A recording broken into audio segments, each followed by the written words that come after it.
10 सालों से, लेकिन 2013 में जब प्रकट हुए थे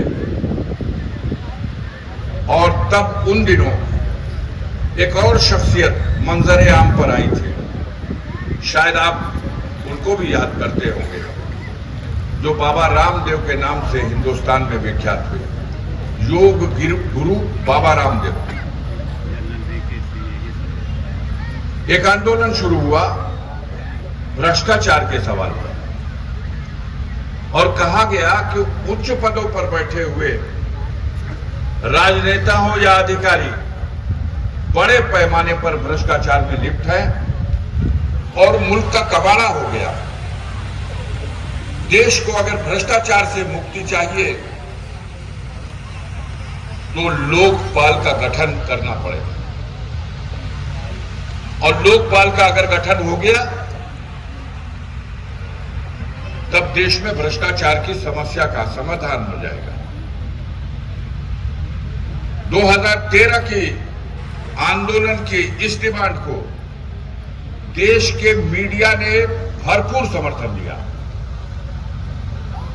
कुछ लोग बैकडोर से, राजनीतिक ताकतें भी बैकडोर से समर्थन करती रही। शुरू में नहीं नजर आ रहा था कि ये एक आंदोलन पूरे देश के लिए एक टर्निंग पॉइंट बन जाएगा, लेकिन हुआ ऐसा ही।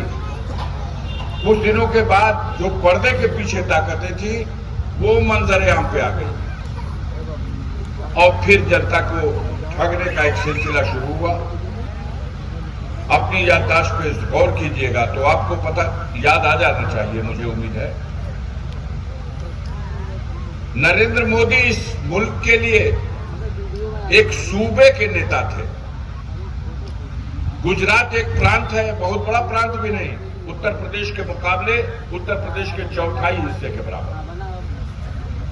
और गुजरात प्रांत के वो मुख्यमंत्री थे, मशहूर जरूर थे, लेकिन किसी नेकनामी के लिए नहीं, बदनामी के लिए, न सिर्फ हिंदुस्तान में बल्कि दुनिया में। अमेरिका और ब्रिटेन भी वीजा देने को तैयार नहीं था। बैकग्राउंड और छवि उनकी ये थी। और हम नहीं, उनकी पार्टी के भीष्म पितामह पंडित अटल बिहारी वाजपेयी को कहना पड़ा था नरेंद्र मोदी को कि राजधर्म का पालन करो। जब गुजरात में दंगा हुआ था और जिस तरह का इनका रोल था, ये चीफ मिनिस्टर थे और देश के प्रधानमंत्री अटल बिहारी वाजपेयी थे, उन्होंने कहा था कि शासक को राजधर्म का पालन करना चाहिए। तमाम बदनामियों से घिरे हुए नरेंद्र मोदी को भारतीय जनता पार्टी ने 2014 के चुनाव के लिए प्रोजेक्ट किया कि ये मेरा चेहरा है, अगर हमें सफलता मिली तो हम नरेंद्र मोदी को देश का प्रधानमंत्री बनाएंगे। कुछ शायद 10% लोग उनके जो बैकग्राउंड थे उसको सपोर्ट कर रहे थे,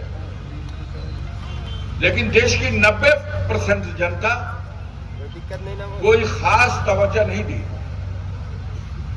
लेकिन देश के बड़े बड़े पूंजीपतियों ने मीडिया को काबू में लेकर और मीडिया के माध्यम से बड़े पैमाने पर झूठा प्रोपेगेंडा करके हवा बनाने का काम किया। कहा गया जनता से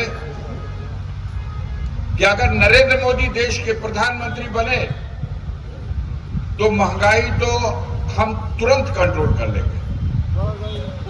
देश की हालत क्या थी, महंगाई कहां थी, उसको याद करना पड़ेगा। उस समय 400 रुपए का सिलेंडर भी मिलता था। इतनी महंगाई थी कि 400 रुपए का सिलेंडर था और 58 रुपए लीटर डीजल था, 65 रुपए लीटर पेट्रोल था और 62 रुपया गिनने के बाद $1 मिलता था। अंतर्राष्ट्रीय मार्केट में देश की मुद्रा रुपया का मूल्य इतना निचले स्तर पर था कि 62 रुपया गिनिए तब $1 मिलता था।